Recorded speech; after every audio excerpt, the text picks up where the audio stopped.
Hi, beautiful soul. Welcome to the space where your truth is not too real and your dreams are never too big. I'm Dr. Jasmine, and here is the space where we talk about the real feelings which women quietly carry. What if I told you exhaustion is not something that shows your weakness? It's just a signal. It's a call to nourish yourself. What if I told you you're not the only person who cannot remember the last time that she woke up with lots of energy, the last time she had joy in her heart? There are millions of women in the world who are experiencing hidden burden on their mind and heart.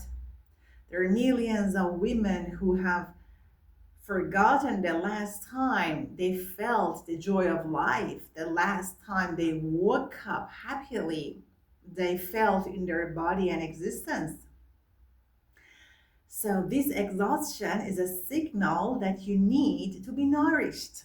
This happens because along the way of life, your crown has slipped and you have forgotten you are not just a mere participant, you are the source of creation. Femininity is the source of creation. Think about it, how amazing it is. So, by nourishment, I mean four different types of nourishment. You can nourish yourself, you can regain your strength, power, and again feel that joy in your heart. The first type of nourishment is physical nourishment. When the body is not strong, the soul feels tired. The soul feels tired. And when you give your body enough rest, good food, and movement, you see that the energy comes back.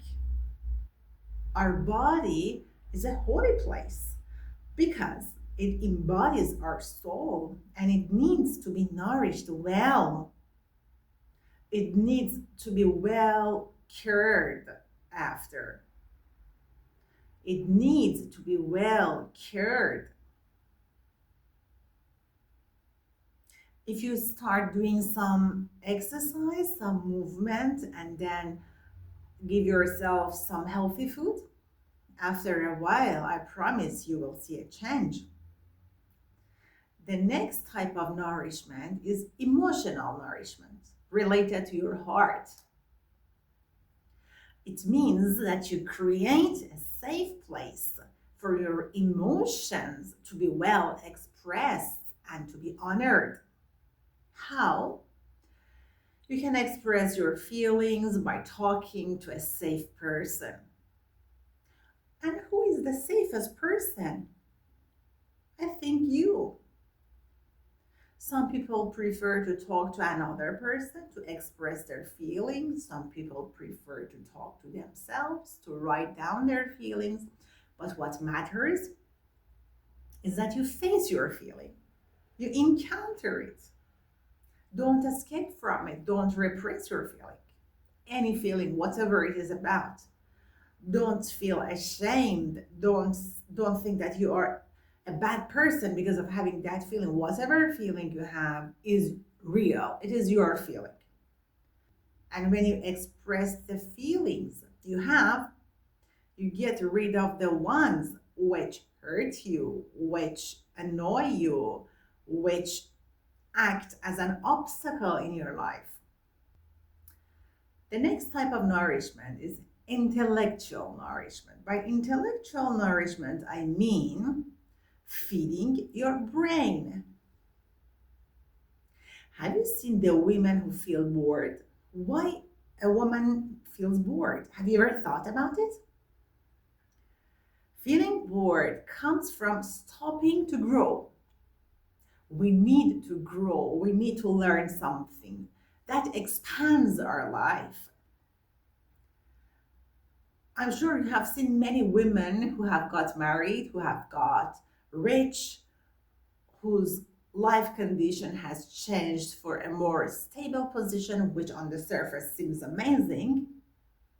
But after that happening, after that event, they have stopped. We need to learn something. It's a necessity in the process of nourishment.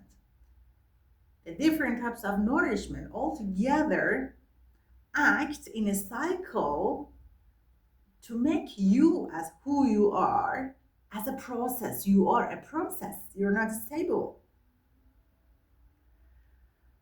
By intellectual nourishment, I mean every day you choose curiosity.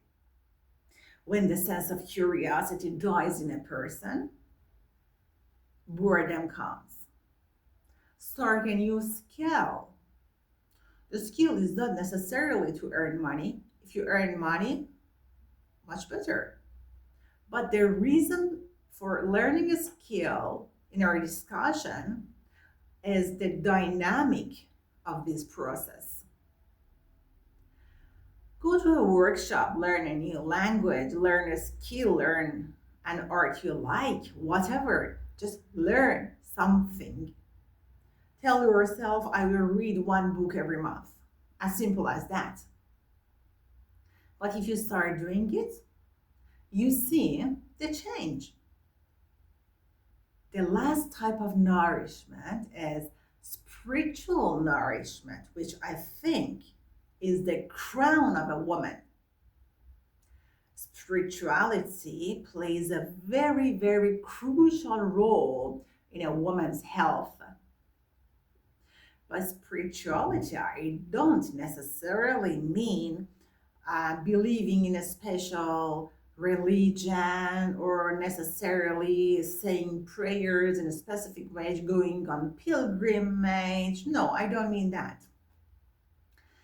Spirituality makes you feel that your life is not meaningless, and it comes from reconnecting with you. Every person finds this reconnection in a specific way, in her own way, in his own way. Some people find it in religious rituals, some people find it in meditation, some people find it in being quiet for half an hour without thinking and just observing their mind and body. It helps your spirituality. Have you seen the women who have everything? They appear to have all success. A woman wishes for all the comfort and anything that makes you happy. But when you talk to her, she's unhappy. The missing point in this dynamic for her is spiritual nourishment. Never ignore it. If you use all these points, I mean, if you nourish yourself in all these four ways, physical, emotional, intellectual, and spiritual, then you see, after 1 month, I promise that you see there is a change and there is a dynamic, there is a movement in the process of your existence and being. I'm here to remind you, and I really want you to remember that the era, the time of your sparkle hasn't finished. You have the right and you are able to regain your energy, and you see that your energy comes back, your relationships deepen, and you start to see the sparkles of your being. Every woman is a sparkle of the sun on the earth. If one of us stops shining, there is something missing in the world. And I invite you to take part in the challenge of a 30-day nourishing yourself. Choose 3 types of nourishment at least. and make a plan to do something even very small for yourself in that area of nourishment. For 1 month, do it and see the effect. And write down in the comments what you have experienced. At the end, I would like to introduce some powerful, valuable books that I suggest and you might enjoy reading. The first book is The Gifts of Imperfection by Brené Brown.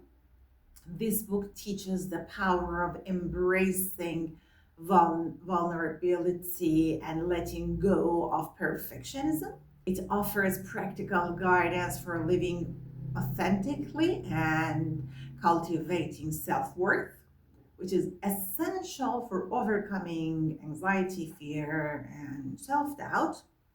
The other book is The Second Sex by Simone de Beauvoir, which is a groundbreaking work in feminist philosophy. This book explores the societal structures that shape women's lives. It challenges women to question cultural conditioning and also reclaim their identity. It encourages deeper reflection on the meaning of respect and self expression.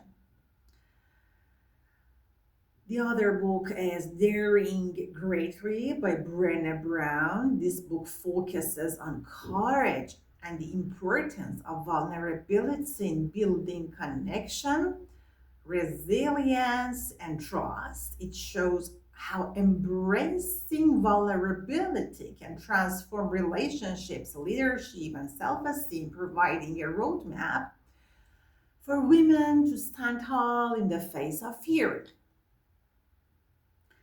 And the last book is Lean In by Sheryl Sandberg, which is a powerful guide for women navigating careers, leadership, and personal growth. It offers insight into breaking barriers and stepping confidently into opportunities.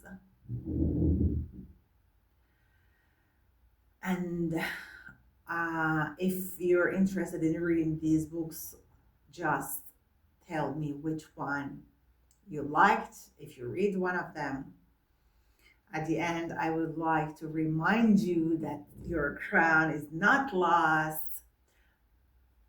It has just fallen, it has asleep, and it just awaits you to nourish yourself, to stand tall again, straighten it, and move ahead sparkling. I hope you enjoyed the video. If you like the video, don't forget to like, share, comment, and subscribe. See you in the next video.